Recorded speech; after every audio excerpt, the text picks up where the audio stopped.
la voz de Ugbel Roa. Muy buenos días, pueblo de Trujillo. Hoy seguimos con esta serie de programas especiales que estamos haciendo desde acá, desde el Parlamento. Y hoy con un invitado de lujo, de verdad.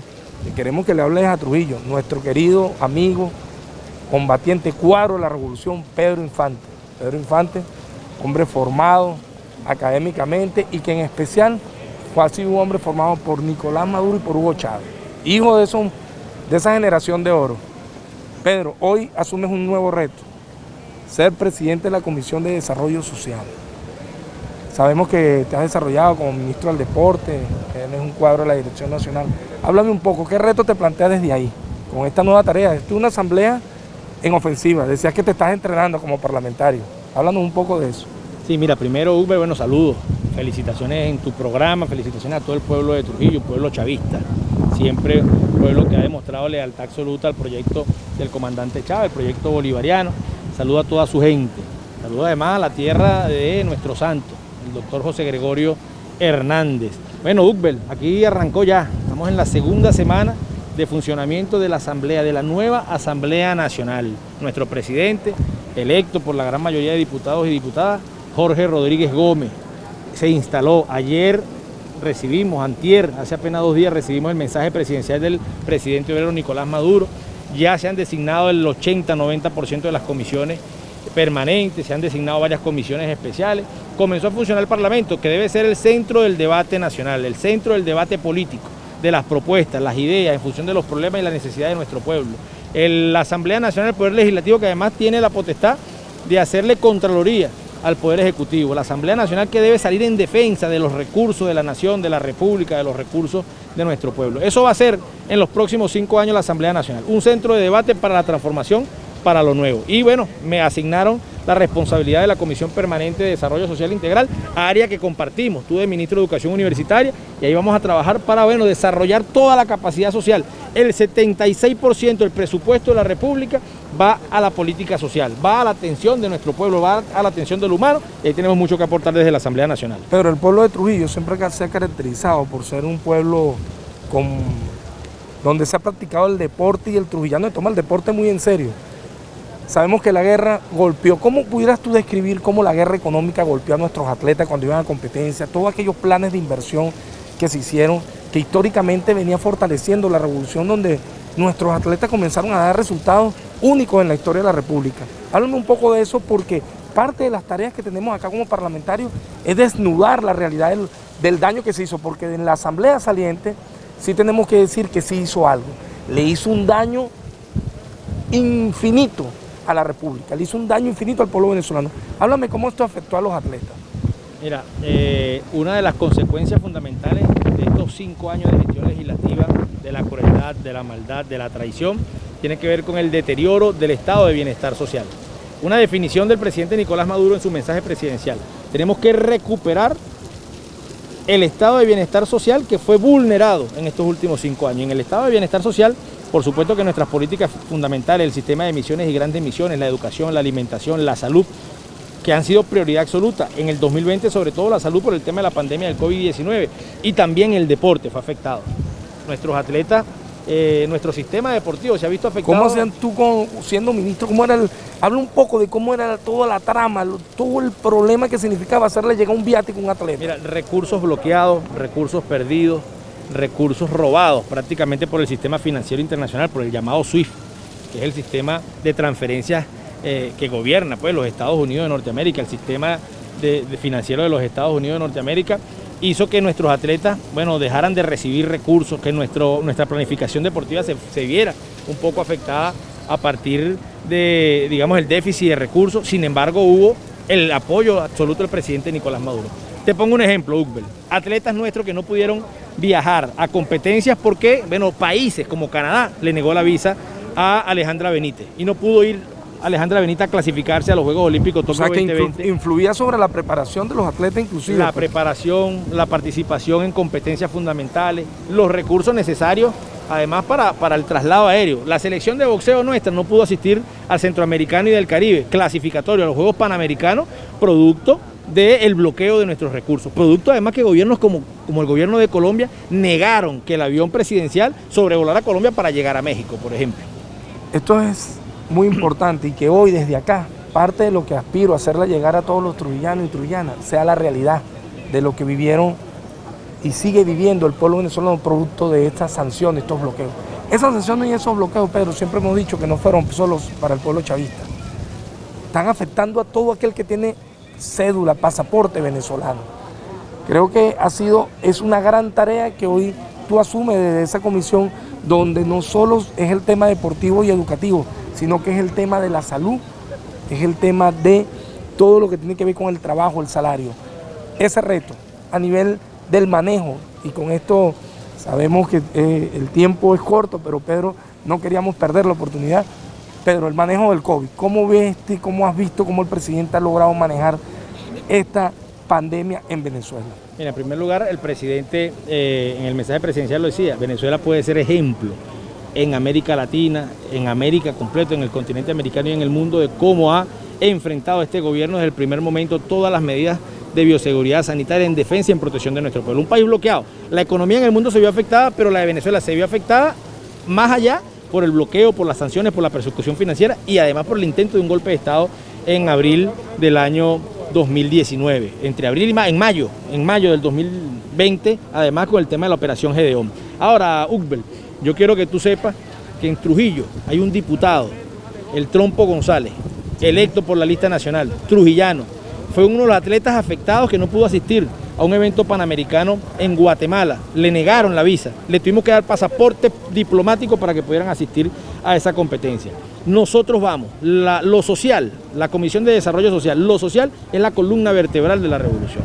Chávez se propuso y además lo logró pagar la gran deuda social de, todos los años de la Cuarta República. Nosotros se ha visto vulnerado el estado de bienestar social y estoy seguro que entre la vicepresidencia del área social del Poder Ejecutivo y esta comisión, todos los diputados y diputadas legislando en favor de lo social, en favor de los derechos fundamentales de nuestro pueblo, salud, educación, alimentación, deporte, cultura, los derechos de la mujer, los derechos de los niños, las niñas y adolescentes, vamos a lograr devolverle al pueblo el estado de bienestar social que conocieron con el comandante Chávez. Bueno, Pedro Infante, ya para cerrar, en el mensaje del presidente, ¿qué entiendes tú cuando el presidente nos dice, dejemos el egoísmo y pensemos como país? Mira, pensar como país. Se refiere a todos, Hubbel. Cualquier venezolano y venezolana, sea del color político que sea, tiene que salir a defender el Esequibo. Cualquier venezolano o venezolana, sea del color político que sea, tiene que reclamar el oro depositado en los bancos ingleses. Cualquier venezolano o venezolana, sea del partido político que sea, tiene que salir a reclamar que nos devuelvan Citgo, una empresa venezolana, que nos devuelvan Monómero, que son empresas venezolanas. Ese es el pensar como país y no pensar por grupos o por individuos. Hace más de 200 años nos dijo, hace casi 200 años nos dijo Arle Herrera que entregaron el Esequibo al Imperio Británico a cambio de derrotar, de asesinar a Ezequiel Zamora. Estos mismos traidores intentan de nuevo entregar el Esequibo a cambio de destruir la revolución bolivariana, la revolución chavista. Nosotros venceremos. Así es. Bueno, Pedro, muchas gracias. Mandaste saludo al Trompo. El Trompo es un ejemplo trujillano. Saludos desde acá, Trompito. Saludos a todo el pueblo Trujillo. Venceremos. La voz de Ugbel Roa. Y continuamos con la voz de Ugbel Roa. Hoy hemos hecho una edición especial donde he decidido entrevistar varios parlamentarios, colegas con los cuales he compartido durante años este centro de debate y de batalla. Y bueno, colegas tan jóvenes como el actual diputado Pedro Infante, quien un excelente cuadro de la revolución y daba una explicación de cómo los atletas fueron muy golpeados en medio de estos 5 años donde la Asamblea Nacional Saliente sí hizo bastante daño al país. Estoy con Julio Chávez. Julio Chávez es un miembro de la Dirección Nacional del Partido Socialista Unido de Venezuela. Creo que es uno de los parlamentarios de mayor experiencia, un hombre que siempre se ha caracterizado por tener claridad ideológica frente en especial a lo que hoy está viviendo Venezuela, la contradicción imperio-nación, una contradicción que desde el punto de vista marxista nos define cuáles son los factores que deberíamos estar aliados y concatenados. Y te decía todo esto porque más allá de la jerga ideológica y de la jerga conceptual, yo sé que Julio, tú has sido un hombre de contacto de pueblo, fuiste alcalde, y quería preguntarte, ¿qué asumes tú, Julio, o cómo entiendes tú cuando el presidente nos habla de pensemos como país, pensar como país, no pensar como organización, sino pensar como país? Bueno, yo creo que en primer lugar, Hugo, saludar a todo el pueblo de Trujillo y mucho más allá, ¿no? por esta oportunidad de interactuar por estos medios, ¿no? Fíjate, yo creo que en el marco de esa confrontación de carácter ideológica, ¿no? Del imperio-nación, del monroísmo versus el bolivarianismo, se circunscribe la lucha que se está dando en América Latina, ¿no?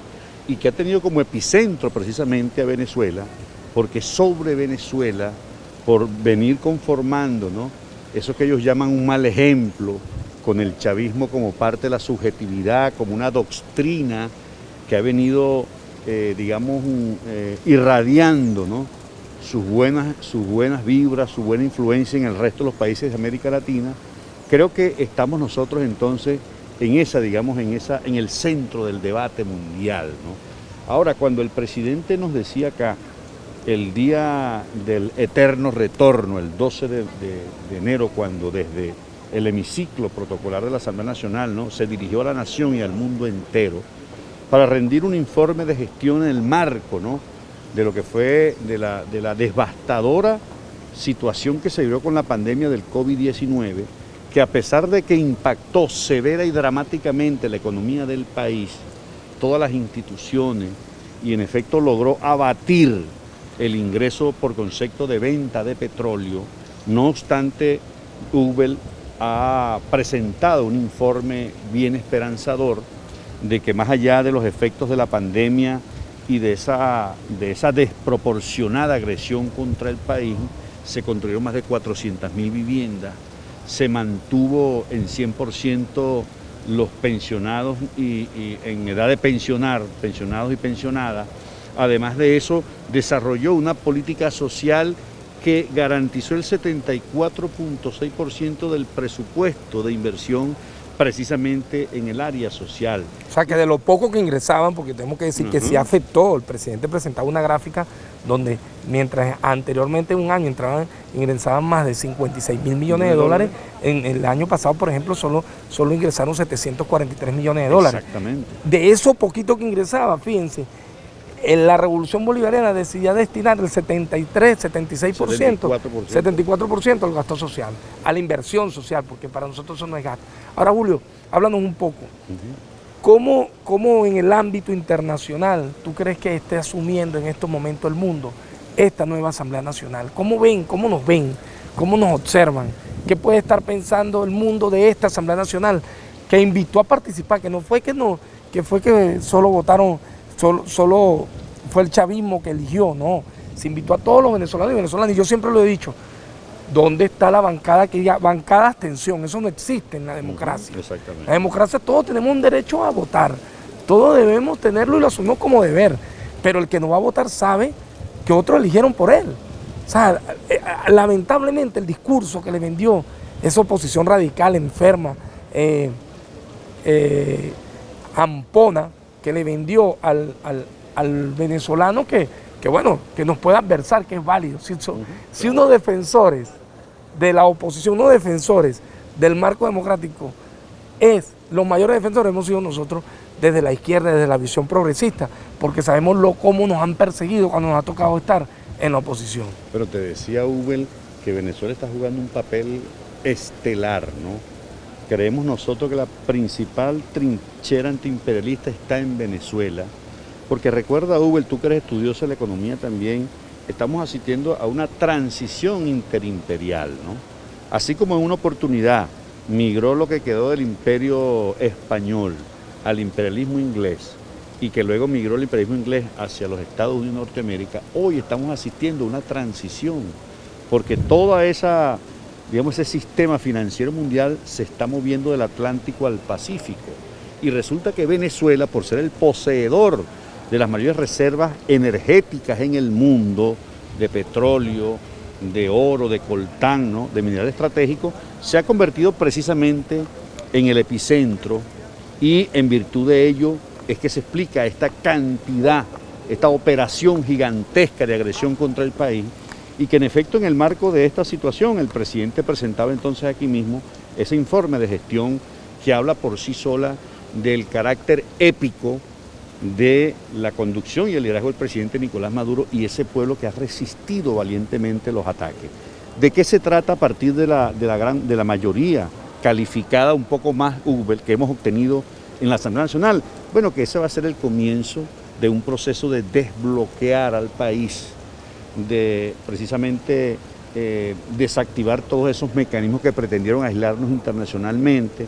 Ahora resulta que con esa mayoría vamos a aprobar los tratados internacionales y los convenios. No, y que nos podemos van a permitir, refinanciarnos. claro, Es importante esto decirlo. Parte de lo que nos tenía atado, porque algunos países con esta asamblea, que tenía toda la posibilidad de debatir cualquier esquema de endeudamiento, cualquier cosa, pero lamentablemente ellos, por orgullos, por malcriadeces, de esa típica de los hijitos de papá y mamá, que nunca han labrado, nunca han trabajado, esa misma obtusidad, esa misma brutalidad los llevó a cometer cientos de errores. Esta asamblea va a poder refinanciar inclusive los convenios, refinanciar endeudamiento, refinanciar lo que puede ser el despegue de la economía venezolana. En efecto, entonces se trata de desbloquear Uber, de desactivar todos esos mecanismos que generaron toda una persecución y una asfixia financiera, que bloquearon absolutamente las cuentas públicas del Estado, que en efecto vamos a poder entonces captar la inversión internacional a partir de esta mayoría calificada, ¿no?, que tenemos hoy en la Asamblea Nacional,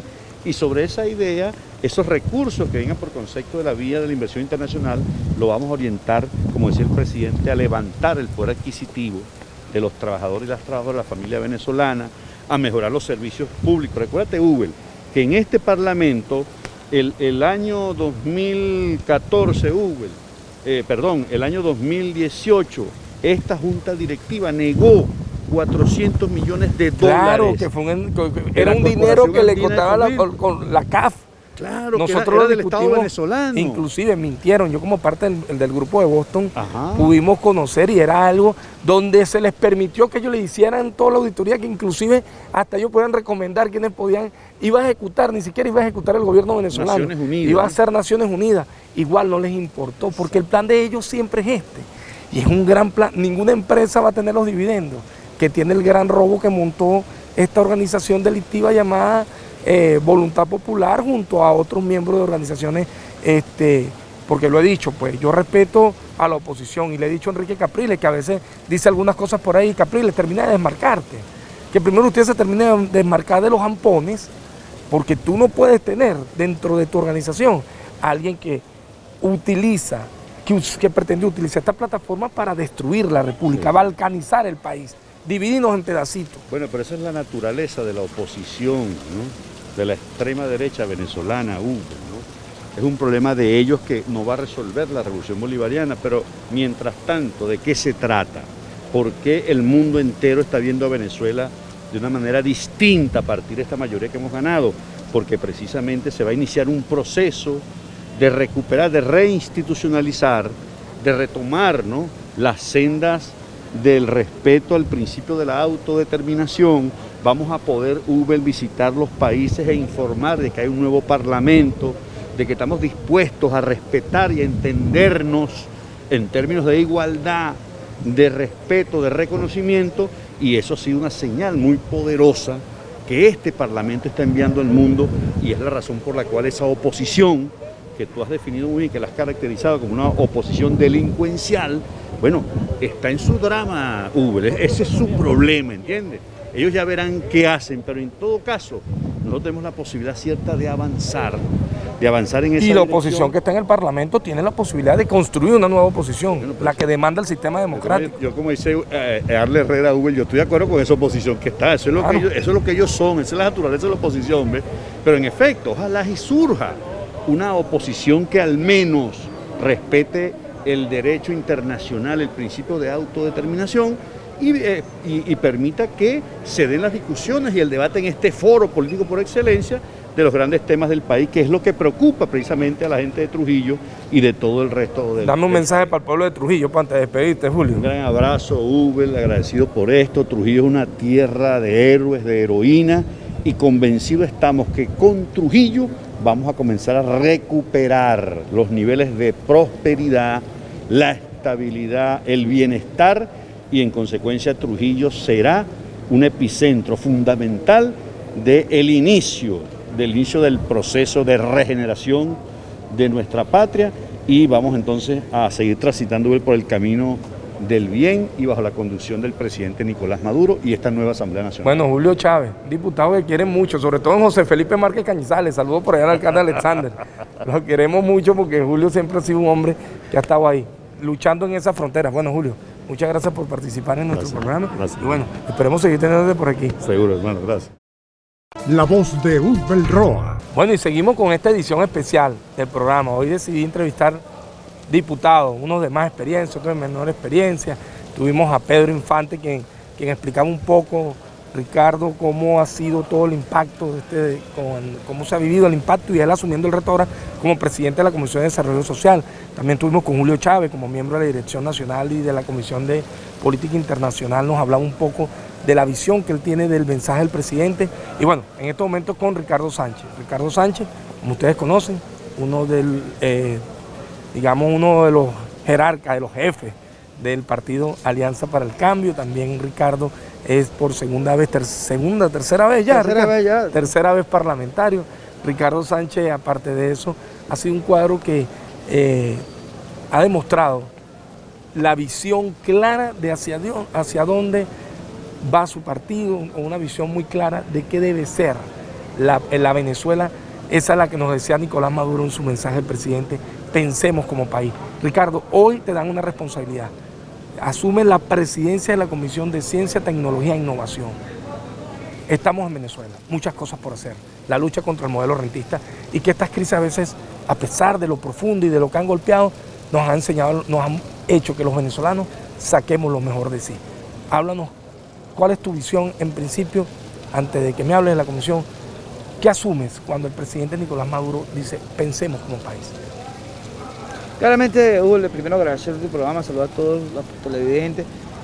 El compromiso que hoy ha asignado nuestro presidente Nicolás Maduro en esa hoja de ruta, que es el plan bicentenario, el plan Carabobo 200, no es otra cosa que aterrizar en lo concreto la voluntad de todas las fuerzas vivas de la nación en un solo objetivo: avanzar rápidamente en la sustitución de ese modelo rentista por un modelo claro de la Venezuela productiva, donde el sector privado del país, el sector productivo, el sector empresarial, tiene un compromiso muy claro, que entre otras cosas es generar las condiciones, no solamente dinamizar las fuerzas productivas de sus empresas, de sus fábricas, de sus industrias, de sus campos, sino además de eso, tributar en la lógica de que ese consumo que claramente está impactado hoy de una lógica posiblemente de importación, esos productos sean fabricados por manos venezolanas, sean fabricados por productores venezolanos, sean fabricados digamos, por las empresas venezolanas, y claramente dinamicemos un mecanismo donde nuestros consumidores, nuestro pueblo, pueda hacer productos venezolanos de altísima calidad. Hoy creo que es una oportunidad de superar esa lógica donde el empresario venezolano estaba a la expectativa siempre de que el Estado le asignara parte de la renta petrolera.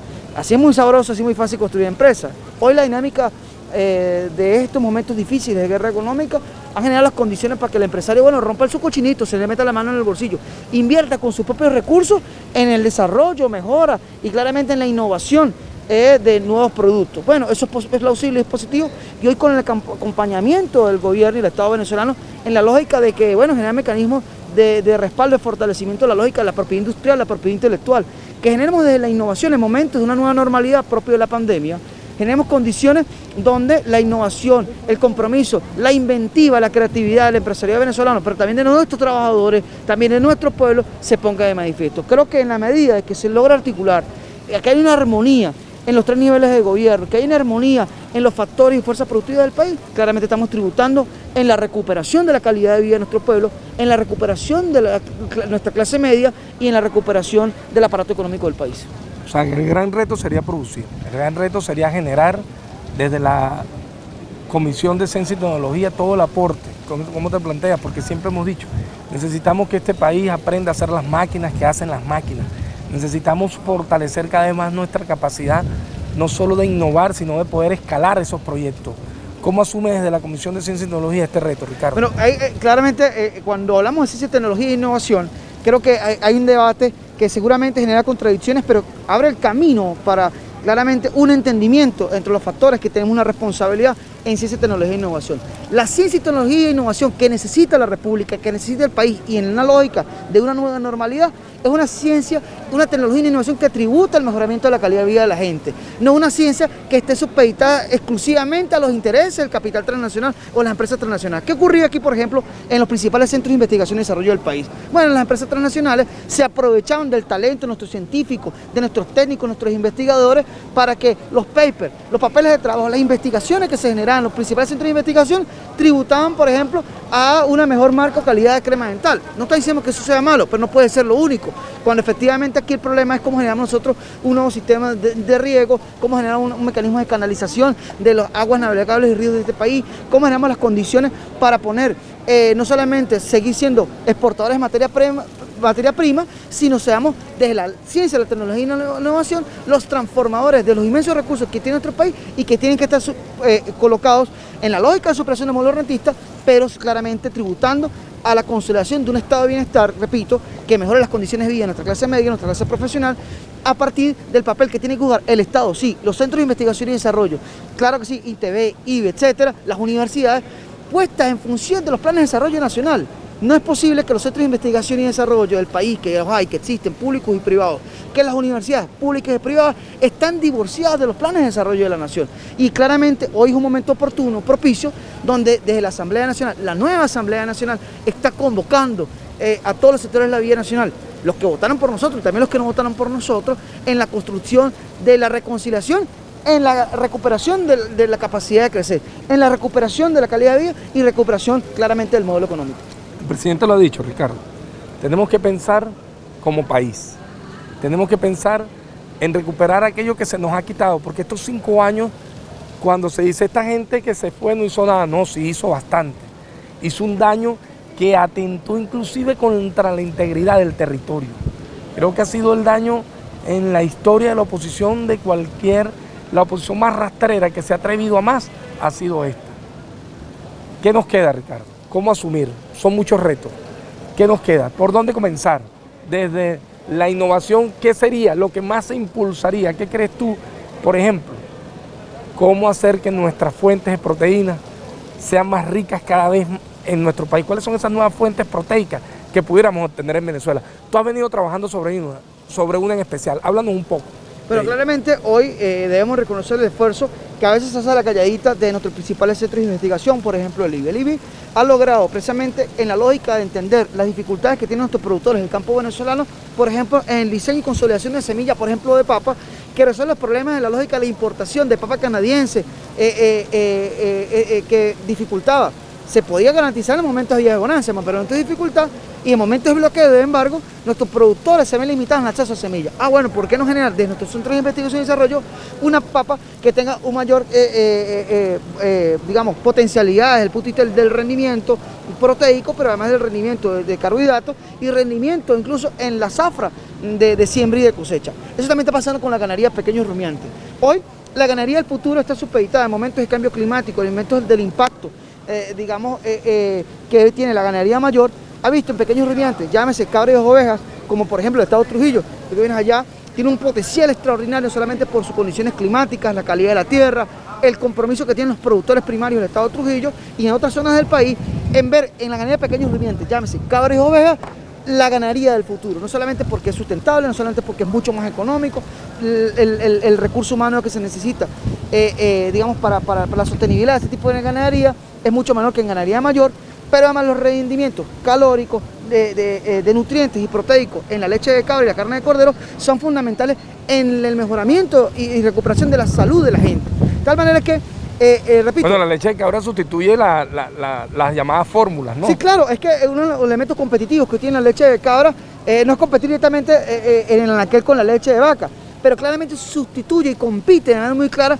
con la leche de fórmulas importadas, que son muy costosas y que impactan el salario y en los ingresos de la familia venezolana de una persona que esté en una lógica de lactando un muchacho, por ejemplo, un infante.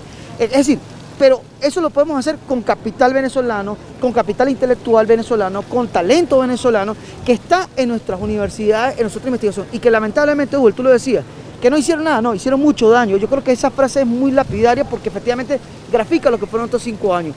Los sectores de investigación de los centros de tecnología de este país, los principales centros de desarrollo y de pensamiento, incluso los centros de la derecha, nunca fueron escuchados en la Asamblea Nacional pasada. No hay ni siquiera, por ejemplo, una minuta, parte de la investigación, no hay ni siquiera una minuta, no hay ni siquiera un balance, una reunión de trabajo donde incluso los centros de investigación de las universidades privadas, por ejemplo, la Universidad Metropolitana, la UNITEC, la Universidad Católica Andrés Bello, que claramente, digamos, la orientación doctrinal de esas universidades son muy distintas a las que pueden hacer las universidades públicas o del Estado venezolano, pero es que tampoco fueron escuchados. Y un país se forma, la opinión de un país, las conquistas de un país se hacen desde la armonía de distintos factores, de distintos espacios, de distintas orientaciones. Pero es que ni siquiera los centros de derecha fueron escuchados. El gran reto y desafío es abrir las puertas, como decía Salvador Allende, que se abran las grandes alamedas de este Palacio Federal Legislativo, ir al reencuentro de una sociedad de nuestros científicos, tecnológicos, nuestros técnicos, nuestro talento y recursos humanos, que lo hay, que existe, que aporta, que genera inventiva, que ha hecho, por ejemplo, generar las condiciones para que, por ejemplo, hoy una de las moléculas que está en estudio de la Organización Mundial de Salud sea de desarrollo venezolano con el respaldo del IBI. Pero además que hayan generado condiciones que la contención de la pandemia no ha tenido los impactos que han sufrido los modelos capitalistas en Estados Unidos, en Colombia o en Chile. Y eso es gracias precisamente al papel que juegan nuestros médicos y nuestros científicos y nuestros técnicos en nuestros principales centros de investigación. Bueno, Ricardo, de verdad quiero agradecerte. Siempre Ricardo ha estado presente en nuestros programas.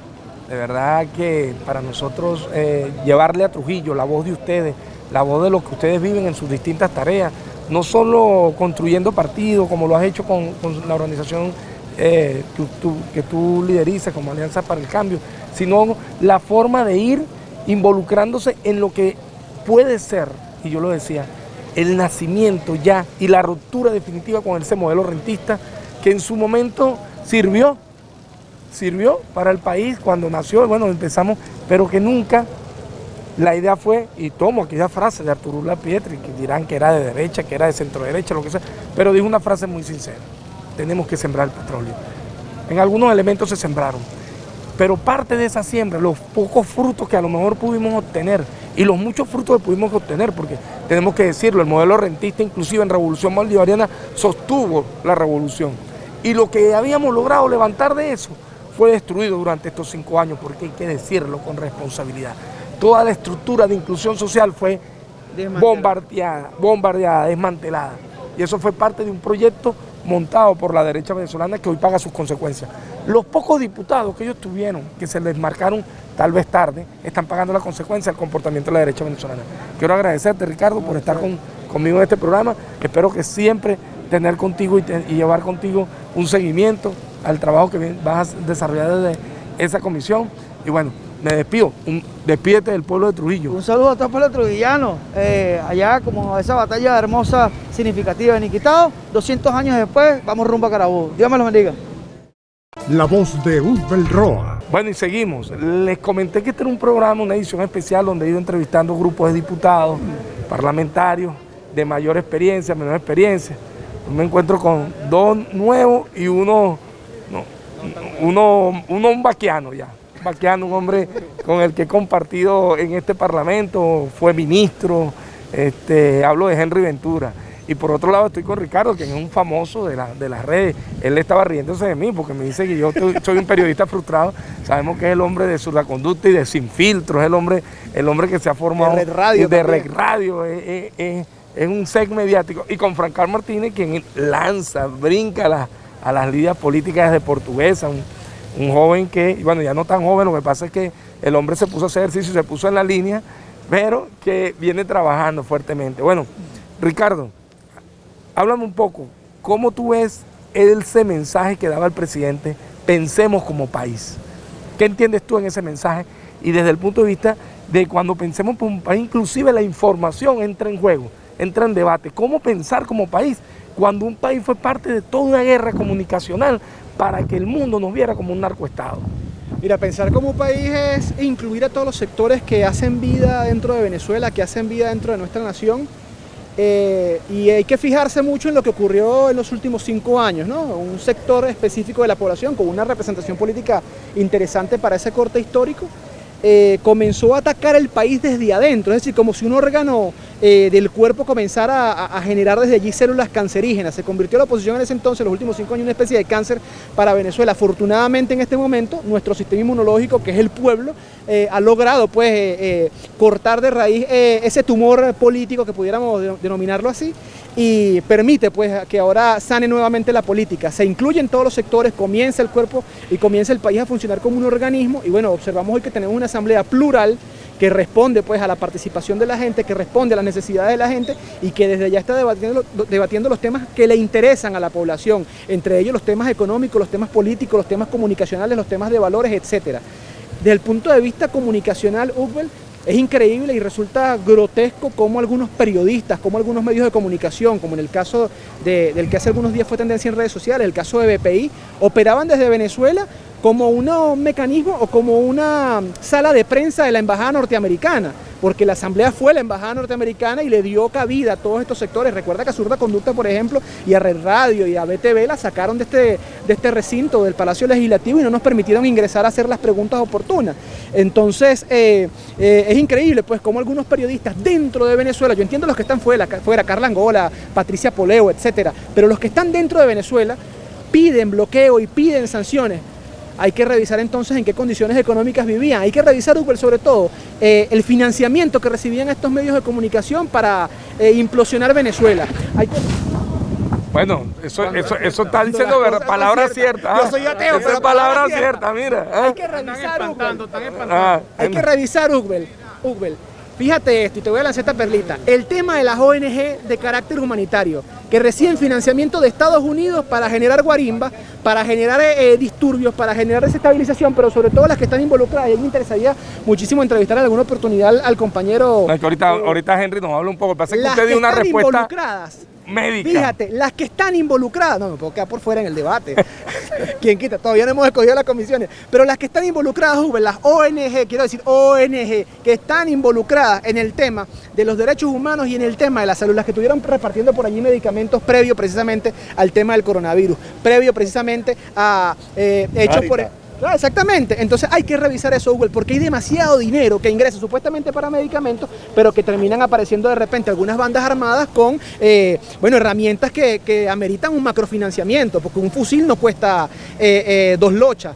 Y hay que revisar en ese sentido cómo algunas nuevas ONG de comunicación, de derechos humanos, reciben esa plata y simultáneamente llegan esos fusiles perfectamente nuevos. Los fusiles que fueron incautados en Colombia llegan aquí a Venezuela. O sea, que esos fusiles que veíamos que salían las bandas. Yo creo que las ONG están financiando las bandas armadas. Esas bandas armadas que están en los barrios. Porque en el caso de Provea, por ejemplo, son los primeros que salen a chillar, y lo digo por la calle del medio, cada vez que aquí se hace una actividad para devolver la seguridad a un barrio, para devolver la tranquilidad a un barrio. Provea es el primero que salta y que dice que se están violentando derechos humanos, y no demuestran la primera persona que haya estado estudiando matemática o que haya estado de repente haciendo escuela en casa en el momento en que fue abatido. No, y fusiles R15, no hay que ser estudioso de las armas para entender que el fusil R15 es un arma de fabricación norteamericana, muy liviana y que de fácil contrabando por la forma como puede desarmarse. Bueno, Ricardo, comenzamos hablando de información y diste una explicación excelente desde el punto de vista anatómico, y después terminaste hablándonos un poco. No, eso es bueno, eso es parte de la formación de un parlamentario. Y parte de la formación de un parlamentario. Ustedes que son jóvenes parlamentarios, nosotros, quiero escuchar a Henry, quien ha sido un hombre que no solo fue ministro, ha sido un estudioso. Henry ha sido un profesor para mí en algunos ámbitos, sobre todo para desmontar. Tuvimos la oportunidad, Henry, cuando trabajamos con lo que ocurría con la farmacia y las empresas que fabricaban medicamentos aquí con Cadivi, cómo utilizaban toda una trampa para, en teoría no, en la práctica, sacar un recurso, como si nosotros tuviéramos la misma población de Brasil. Nunca se me olvida ese estudio que tú hacías, Henry, pero hoy ocurre algo peor. ¿Qué está ocurriendo? ¿Cómo tú observas ese mensaje que nos da el presidente? Y te hago esta pregunta también a ti, porque el presidente da un mensaje de amplitud, pero a su vez de desmarcarse de esos elementos perversos que maltrataron y que se generaron desde acá. Háblame un poco cómo tú asumes eso. Bueno, con el mensaje del presidente es un llamado a la unidad. Cuando dice que pensemos como Venezuela, hace un llamado a que pensemos como patriotas, como venezolanos, y que más nunca vuelva a suceder aquí en Venezuela que un grupo de personas que se hacen llamar venezolanos pidan la agresión, la invasión a este país. Pero fíjate, yo estuve revisando el tema el 26 de enero del 2016. En este Parlamento se aprobó por unanimidad, no por unanimidad, la bancada del Partido Socialista Unido de Venezuela votó en contra, cómo se declaró la crisis humanitaria, que ya venía desde el 2013, o sea, ya no venían montando desde que fallece el presidente Chávez, y también lo decía el presidente Nicolás Maduro. Toda esta industria nacional de la industria química farmacéutica y toda la industria venezolana, que es de segundo nivel, se financiaba con todas las divisas que le entregaba el Estado venezolano. Y fíjate tú, después del 26 de enero del 2016, es en abril, creo que era el 5 de abril, que el diputado José Manuel Olivares, representante de La Roche, y eso que decía el camarada anteriormente cuando intervenía, que vive hoy en Colombia, financiado por La Roche. Y por él era un empleado de La Roche en el Parlamento. Claro. Él no estaba representando intereses del pueblo. No, fíjate tú que La Roche lo mandó a estudiar en la Universidad Central de Venezuela, oncología, porque La Roche su gran fortaleza es los medicamentos oncológicos, los medicamentos de la quimioterapia. Y como ese señor es financiado por una ONG y dice que representa la ayuda humanitaria de los refugiados. Pero voy más allá, en Naciones Unidas, y hay que plantearlo en este Parlamento, que debe haber una comunicación de la Nación y del Parlamento Nacional informando que Miguel Pizarro no es diputado porque él es representante de la ayuda humanitaria ante las Naciones Unidas. Y eso nos llevó a que esa ley que pusieron ahí, Ley de la Emergencia en Salud en Venezuela, fuese manejada por ONG y recibieron mucha cantidad de dinero, al extremo que 230 empresas transnacionales, la Valle, la Novartis, la Roche, la Westmead Clay, financiaron y se fueron de este país. ¿Qué se esconde detrás de la llamada ayuda humanitaria, Henry? Que desde acá, desde el Parlamento y de la Comisión, el gran saqueo que estamos y el gran integrando de este país? Porque precisamente ellos inventaron una ayuda humanitaria. Fíjate tú, en el mejor momento que ha tenido la primera gestión del presidente Nicolás Maduro, que fue en el año 2014, donde el petróleo subió, donde se manejaron grandes ingresos, ellos inventaron una crisis humanitaria para manejar un gran negocio que fueron los ingresos de este país. Pero bueno, todo eso tuvo un fin, que fue el 6 de diciembre, cuando el Parlamento nuevamente llegó al pueblo, a la Asamblea Nacional, y vamos a comenzar a legislar para el bienestar. Aquí hay que tomar dos cosas importantes, el tema económico, y desde el punto de vista del tema económico, el tema alimentario, el tema de medicamentos y la atención médica, que aún sigue en la conspiración, porque no creamos que porque llegamos aquí a la Asamblea Nacional la conspiración terminó. Hoy, más que nunca, esta Asamblea Nacional, estos diputados que hoy estamos aquí, estamos llamando a gobernar con el pueblo, a acompañar al pueblo en su justa lucha para garantizarle derechos humanos como es el derecho a la salud, el derecho al trabajo, el derecho a la vivienda y el derecho a lo social. Henry, tú como conocedor del tema de salud, como conocedor de todo lo que es la materia de la fabricación de medicamentos, ¿qué ocurre?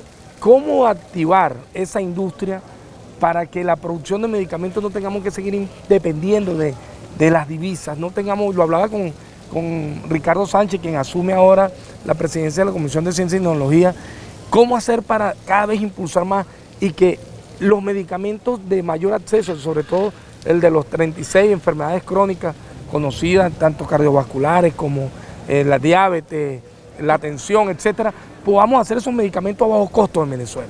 Yo creo que nosotros debemos impulsar desde el Parlamento una ley que le hemos venido trabajando contigo, que es la ley de la inversión y la producción nacional de la industria química farmacéutica. Impulsar la producción primaria de materia prima con inversionistas que nos permitan elaborar la materia prima para que los 36 laboratorios que se encuentran en Venezuela puedan fabricar los medicamentos para las 10 primeras causas de enfermedad.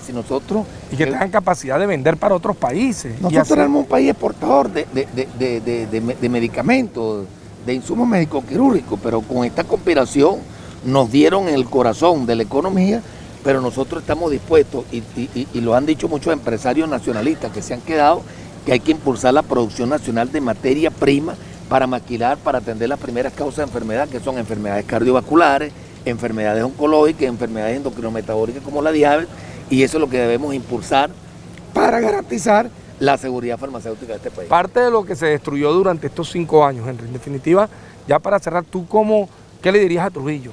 Estos 5 años la oposición, la Asamblea Nacional saliente, lo único que hizo fue prácticamente destruir y acelerar un proceso de generarle daño al pueblo, negándole los medicamentos. Bueno, a Trujillo le diría que hay que salir a buscar a los diputados y diputadas que vinieron en los últimos 5 años, del 2016 al 2021, a votar para que los trujillanos sufriéramos de hambre, del acceso a medicamentos, a alimentos, que fuesen a los hospitales, al tema del transporte. Y nosotros decimos que nosotros tenemos que venir a la Asamblea Nacional como diputados, como tú, El Roa, que lo conozco de mucho tiempo como dirigente universitario y como dirigente parlamentario. Estamos en la obligación moral, ética y de ciudadanos, reivindicar los derechos humanos como el derecho al acceso a la alimentación, el derecho al medicamento, y decirle al pueblo que no están solos, que hay diputados de este país, diputados como Hugo El Roa y como todos los diputados que eligió Trujillo, que no los vamos a dejar solos. Venimos a la Asamblea Nacional a luchar por los derechos del pueblo de los venezolanos y de Trujillo, y no están solos, y con diputados de este perfil político, económico y social, vamos a luchar por todas las reivindicaciones. El diputado del pueblo, como se le conoce en Falcón. Gracias, Henry, por acompañarme. Aquí estamos con Francar Martínez. Francar, el hombre que llega, venía de cumplir una gran responsabilidad premiada. El presidente le da la oportunidad de ser diputado por su excelente trabajo. Me pudo acompañar en mi gestión como ministro de Ciencia y Tecnología. Francar, ahora asumes un gran reto acá desde el Parlamento. El presidente ha dado un mensaje. ¿Qué crees tú de ese mensaje cuando el presidente nos dice pensemos como país? Bueno, Hugo, el primero y principal, gracias a ese pueblo heroico que ha resistido, gracias a ese pueblo que por mandato constitucional hoy nos designa esta gran tarea y nos toca ponernos de cara a ellos, no como esta asamblea nefasta que se les acabó el tiempo. Ellos usaron esto como una base de operaciones para la guerra. Nosotros vamos al rescate, como lo dijimos en la campaña, Hugo, de esta Asamblea Nacional para la Paz. Una Asamblea Nacional que tiene que ir a las reivindicaciones sociales y ponernos, de cara a las necesidades del pueblo. ¿Por qué? Porque mira, nosotros no podemos hacer lo que digan los imperios norteamericanos. Nosotros no somos lacayos del imperio. Aquí se hace lo que el pueblo decide. Como lo decidió este pasado 6 de diciembre.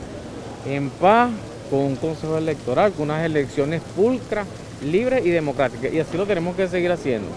Hay muchas cosas, por supuesto nosotros andamos aprendiendo. Hay heridas. Tú en tu campaña tuviste que ver falta de gas, falta de insumos, escuelas maltratadas, todo eso. Hay unas heridas, hay muchas víctimas de la guerra económica, pero hacia allá vamos a ir nosotros. Esa es la tarea que nos encomendó nuestro presidente Nicolás Maduro, ir hacia ese pueblo. Y como nosotros venimos de allá, venimos de ahí, no le tememos a eso. Estamos acostumbrados a vivir ese día a día junto al pueblo y así lo vamos a seguir haciendo.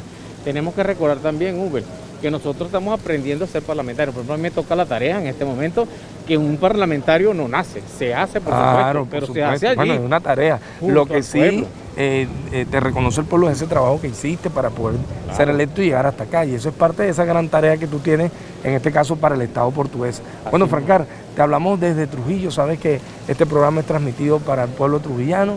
Y bueno, decirte que desearte el mejor de los éxitos y esperamos eso, pues lo que tú decías, cumplir la tarea y la responsabilidad que nos ha asignado el pueblo y nuestro presidente Nicolás Maduro, quien ha sido enfático en que debemos rescatar la institucionalidad de nuestro Parlamento. Vamos al corte y regresamos con un resumen ya de todo lo que pudimos hoy ver en la Asamblea Nacional. La voz de Hugo El Roa.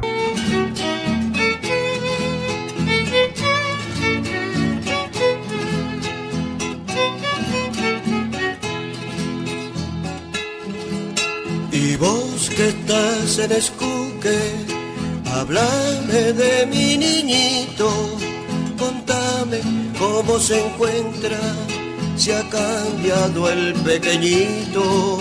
Y vos que estás en Escuque, háblame un poquito de él, que me hace falta mirarlo, que quiero soñar con él.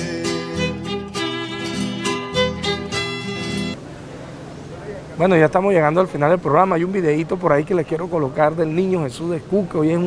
Esta semana fue una semana bien movida, se celebró la Divina Pastora, el Niño Jesús de Escuque. pudimos entrevistar una serie de parlamentarios que explicaban un poco lo que ha sido el mensaje del presidente Nicolás Maduro, lo que ha sido las funciones para las cuales ha sido electo. Nos queda solamente decirle al pueblo de Trujillo, aquí seguimos cumpliendo la tarea.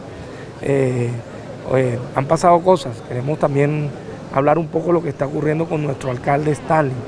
Stanley, deseamos mucha fortaleza. Stanley sé que ha estado convaleciente con el COVID, ha estado batallando. Nuestro alcalde Pampán, que es un alcalde, un patriota, un hombre que siempre ha estado comprometido con la causa revolucionaria. Y bueno, deseamos que te recuperes pronto, al igual que Rubense, que es otro joven concejal que ha estado convaleciente con el tema del COVID. Y todos los que tienen COVID, creo que por eso debemos tomar las medidas, usar la careta, la máscara, usar todos los elementos necesarios para evitar contagiarnos. Ya, como lo decía, ya estamos llegando al final del programa, desearle al pueblo de Trujillo, decirle que desde acá, desde este epicentro, seguiremos comprometidos con el trabajo y con la tarea para la cual fuimos electos y no queremos fallarle. Y como siempre lo hemos dicho, siempre independiente, aunque estemos bajo fuego. Ya.